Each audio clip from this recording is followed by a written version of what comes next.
আগত আছিল ল'ৰা ছোৱালীয়ে পঢ়িলেও চাকৰি নাপায়, টকাৰ ঘোষ দিব লাগে। এতিয়া 1 টকাৰ ঘোষ দিব নালাগে, ল'ৰা ছোৱালীয়ে বিনা পইচাত চাকৰি পায়। আমাৰ চৰকাৰ হোৱাৰ পিছত মই 1 লাখ ল'ৰা ছোৱালীক চাকৰিৰ ব্যৱস্থা কৰিছো। কোনেও 1 টকাও দিবলগীয়া হোৱা নাই, মাত্ৰ পঢ়া শুনা কৰি তেওঁলোকে চৰকাৰী চাকৰি ল'ব পাৰিছে। তাৰ মানে আজি দুখীয়া ঘৰৰ ল'ৰা ছোৱালীয়েও চৰকাৰী চাকৰি পাব পাৰে, দুখীয়া ঘৰৰ ল'ৰা ছোৱালীয়েও পঢ়া শুনা কৰি ডাঙৰ মানুহ হ'ব পাৰে।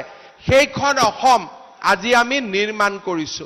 আৰু তাৰ সুবিধা ল'ৰা ছোৱালী নাৰ্ছ হ'ব, আমাৰ ল'ৰা ছোৱালী শিক্ষক হ'ব, টেটৰ মাষ্টৰ হ'ব, আমাৰ ল'ৰা ছোৱালী হাইস্কুলত যাব, আমাৰ ল'ৰা ছোৱালী কলেজত পঢ়িব।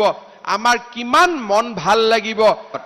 আমি ক্লাছ 10লৈকে কৰিছো, কিন্তু আপোনালোকে যদি বিচাৰে ভৱিষ্যতৰ দিনত এই স্কুলবিলাকত মই 11 আৰু 12 লগাই দিম, যাতে আমাৰ এই স্কুলবিলাক হায়াৰ ছেকেণ্ডেৰী হ'ব পাৰে।